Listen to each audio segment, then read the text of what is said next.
కర్ణాటకలో సీఎంగా 5 ఏళ్ల పాటు తానే కొనసాగుతానని ముఖ్యమంత్రి సిద్ధరామయ్య తేల్చి చెప్పారు. కర్ణాటకలో నాయకత్వ మార్పుపై వస్తున్న ఊహాగానాలను కొట్టిపారేశారు.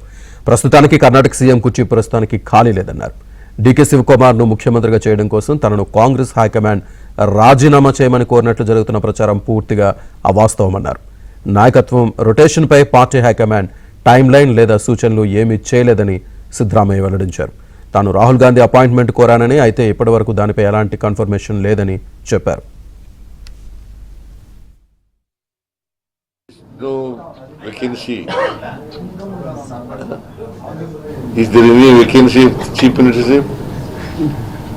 I'm very much here before you.